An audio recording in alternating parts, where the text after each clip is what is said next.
Can you believe it? They let me back in the building. Excellent. I am excited to be here. Back in the bot cave, in real life. Here we go. Let's do some math. Let's get started here. 1-4.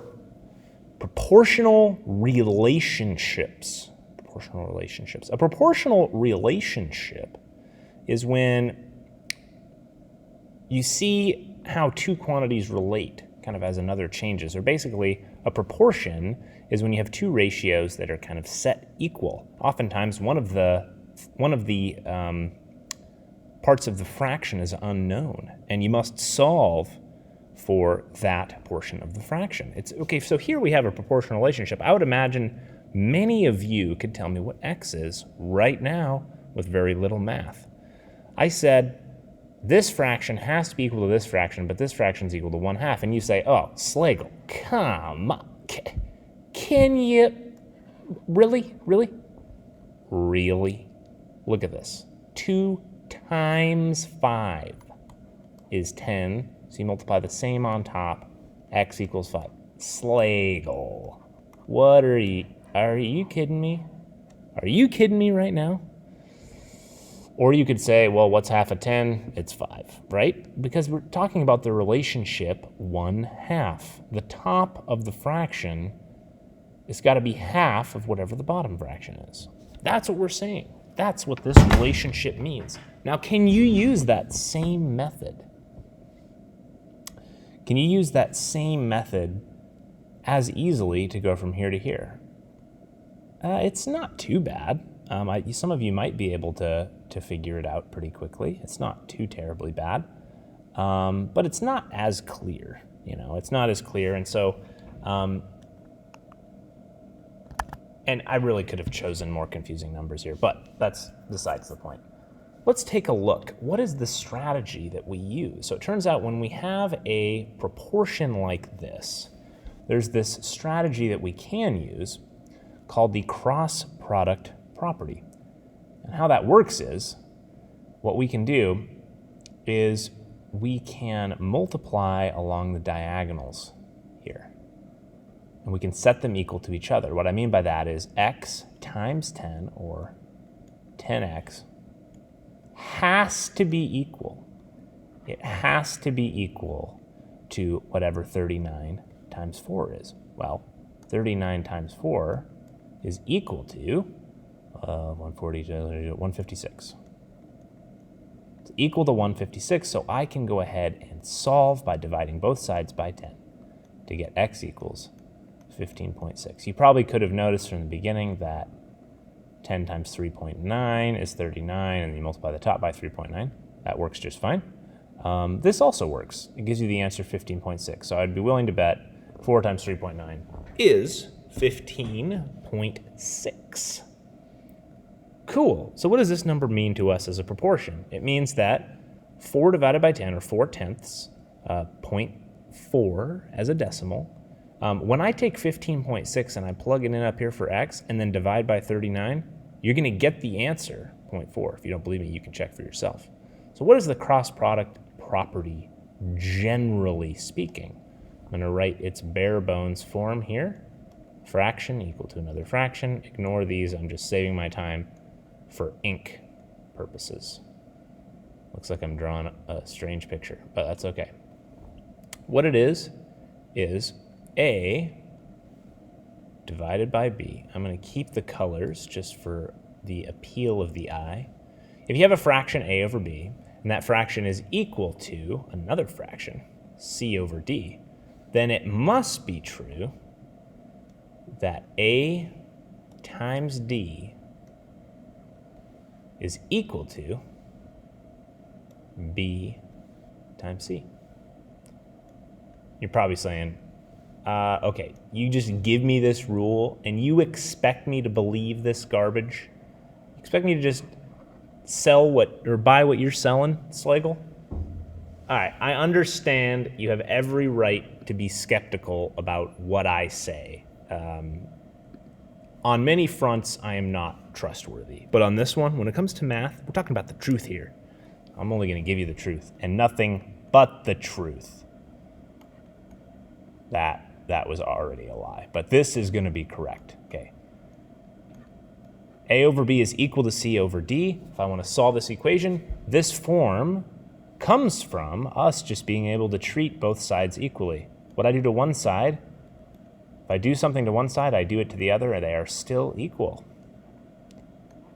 Okay, cancel the B's for the most part. That is C times B over D, D over 1, C times B. Now we want to get rid of D on this side, so we multiply by D over 1, multiply by D over 1, A over 1. A times D, we get dA equals CB. Is that the same thing? Yeah, they're just switched around. We switched them around, and we can switch them around with the commutative property of multiplication. Bingo, we got there. Super, that's the cross product property. Now that I've done it once, I never have to do it again, and we have it recorded. So you can go back and watch it if you want to see that explained. But now we can use this tool, now that we've established it and proved it, we can use this tool to show some cool stuff. So let's do that. Let us use this tool to show some cool stuff. Here's the first thing that we're going to show, some cool stuff. Let's multiply along the diagonals. Negative 3w, or negative 3 times w is negative 3w. Has to be equal to 42 times 5, which is 210, I think. All right, so when we divide both sides by negative 3, which is how we will solve this equation, negative 3w divided by negative 3 has to be equal to 210 divided by negative 3. Those cancel. W is equal to 210 divided by 3. Well, 21 divided by 3 is 7, so add a 0. Negative 70, positive divided by a negative. All right, that's kind of crazy. If you go over here, we can check our solution. Let's check ourselves so we don't wreck ourselves. You go over here and you do 3 divided by 42.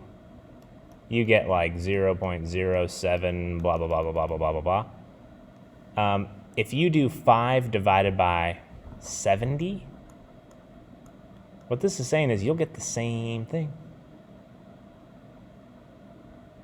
That's the truth. 5 divided by 70 is equal to 0.07, and it will have the same dot, dot, dot that this fraction had. That's pretty exciting. Okay, so you can check and plug something in at the end. If you plug in 70, you'll get the same fraction on either side. It's pretty exciting, but our answer is negative 70. I didn't put the negatives when I did here because the negative's not going to change the decimal expansion. Super. One little comment I would like to make, or a little warning, is when people see these proportions, they often get the regular fraction multiplication rule confused. So like if I said 2/3 times 1/2, you don't cross multiply here. This isn't an equation. This one's an equation, so we can cross multiply. This is just regular multiplication. So you go across the top and across the bottom to get your answer of 2/6 or 1/3. Okay, so this is a different scenario. So I'll put a little careful.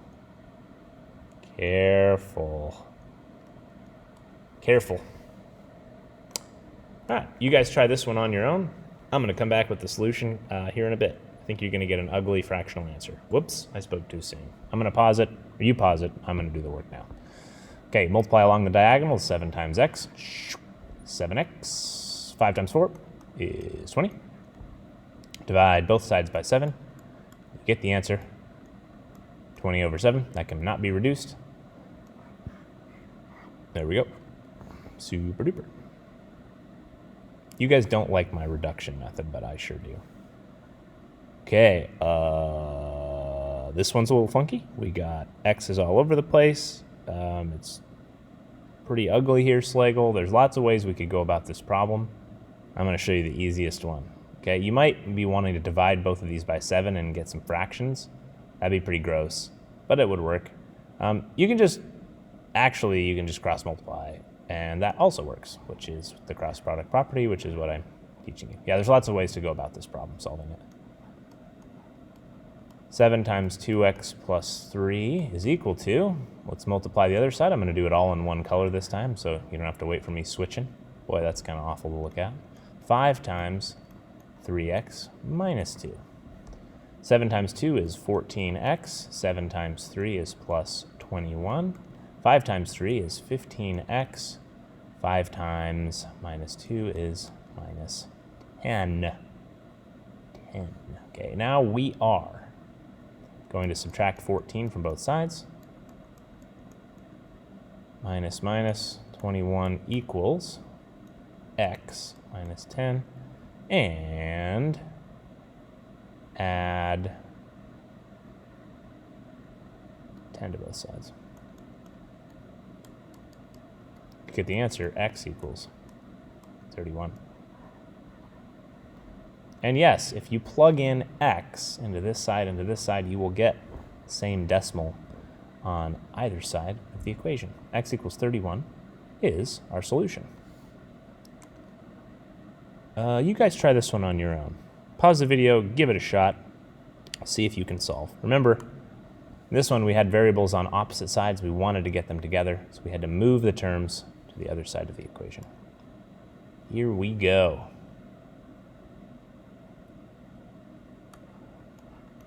Two times 17x minus 3 equals 3x times 7. 3x times 7 is just 21x. Okay, that's just 3 times x times 7. We can multiply in any order.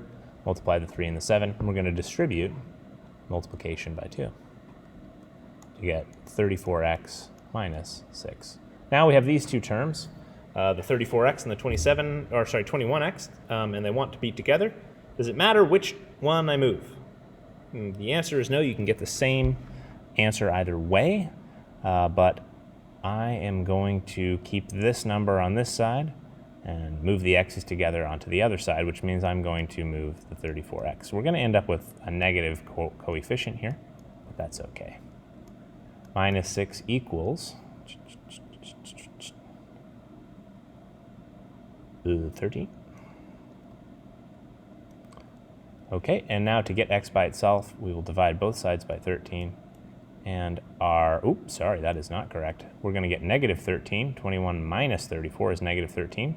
When we divide both by negative 13, you end up getting a negative 6 divided by a negative 13, which is, try that again, negative 6 divided by negative 13, which is not simplified because you have a double negative. A negative divided by a negative is a positive, so your final answer will be 6/13. Fun in the sun. Great. Sun does not penetrate the walls of the bot cave. It is feels like I'm in a hospital room right now. That's okay. All right. You guys try this one. If you want, I'm going to do it. If you want to skip it because you feel like you understand what's going on, that's just fine too. Let's multiply. I'm going to do it without drawing the diagonals this time. 13 times 3y minus 1 is equal to 2 times negative 6y. Careful there. 13 times 3 is 39y. 13 times negative 1 is minus 13 equals 2 times 6. Negative 6 is negative 12y. Want to get the y's together, so move it over. Minus 39y, minus 39y. Negative 13 is equal to, those are going to add up to, oh boy, negative 51y. This is almost the same problem that we just had. Very similar, at least. So y is equal to negative 13 over 51, which is, or over negative 51, which is 13 over 51. Boy, it is the end of a day. Slagle is sloppy. I did skip a couple steps there, but just divided by negative 51 on both sides. Okay, that's basically it, folks. I think you guys can manage from here. I bet you can do that, no problem. First, I would like to tell you a quick story. This is a very special bird. I may get some of these details wrong, but I think it was back in the late 2000s that they discovered that the bar-tailed godwits were flying from like Alaska to New Zealand in one flight. So I wanted to show you, and I am going to be, I know that this is going to be off by a smidge, and by a smidge I mean like 500 miles, but I wanted to show you how we can use proportions to do math quickly, and that is with like measuring a distance on a map or a scale drawing. Now I know that this is going to be off. I realize it's going to be off because this map is warped. You're taking a spherical surface, the Earth, and you're spreading it out onto a flat surface. So our measurement is not going to be perfect, but it's going to be close enough for us. And so if you have a map or a scale drawing, usually it tells you the length of this. I think that this bar might actually, I don't really know what it is a measurement, exactly what it is. Maybe it's an inch. Do they actually scale it to an inch on your screen? No, they don't. So they have a bar here. They say that this bar, that would be very odd if that was exactly 1,000 miles. This bar on the bottom of our screen is 1,000 miles on the map in real life. And if we measure here, this little bar, I'm going to measure it in, it's not exact, but I'm going to measure it in centimeters. Looks like about 2.5. It's about 2.5 centimeters long on my screen. And 2.5 centimeters on the map as it currently stands is 1,000 miles. So we can use a proportional equation quickly to figure out how far the bar-tailed godwit, that's what this bird is, how far it flies. Now we're talking a single flight. These guys lose like a lot of their body weight. They digest all their fat and then some, and I think they even digest some of their internal organs while they're flying. And then they land and they just start gorging food. Pretty exciting stuff. So let's do some math. Okay, so we know that that's 2.5 centimeters. 2.5 centimeters we know represents 1,000 miles in real life. Okay, so here we have this left side of the equation is kind of like our scale. This is what tells us the link between the map and the real world. So now all we have to do is we have to go back to our map, and I'm going to measure, I'm not sure exactly where they nest, showing my errors here, but I think it's close to, I'm going to just go to like a shore location like a Nome or something. I think they're maybe up in that location. So I'm just going to measure from Nome to the closest point of New Zealand, because I don't know where they land in New Zealand, but just getting a rough idea. Looks like about 19.1 centimeters. I should have looked that detail up prior to beginning, but we're going to be in the ballpark within a couple hundred miles, I think. Yeah, so let's go ahead. So that was 19.1 centimeters when I measured on the map. So on the top here, we have kind of our map measurements, and on the bottom we have our real life measurements. So in centimeters on the top, in miles on the bottom, and we want to know if 2.5 centimeters on the scale is 1,000 miles, how far was the 19.1 centimeters here? There's a couple ways you can do that, but you can cross multiply to solve this. 2.5 equals 19,100 when you cross multiply, 2.5x. Then you divide both sides by 2.5 to get your answer. Let's take a gander, shall we? 1,100 divided by 2.5. Holy mackerel. I don't think this is actually the length, but that's still a long flight. Sorry. Eraser. It's been a long day.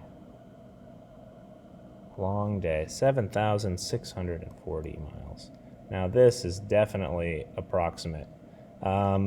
The error in our measuring came from Slagle not knowing the exact locations of where the birds take off and land. Also, probably made some errors with this. There's some errors there. Also, probably the surface of the Earth being kind of contorted on the globe from turning the globe into a flat surface made some errors. But roughly, we can guess that means that this bar-tailed godwit flew at least 7,000 miles in one flight. That's incredible. And we think we're the superior species? I don't think so. I think these guys have one-upped us big time. So, thanks for tuning in. That's all I've got for you today, and we'll see you next time.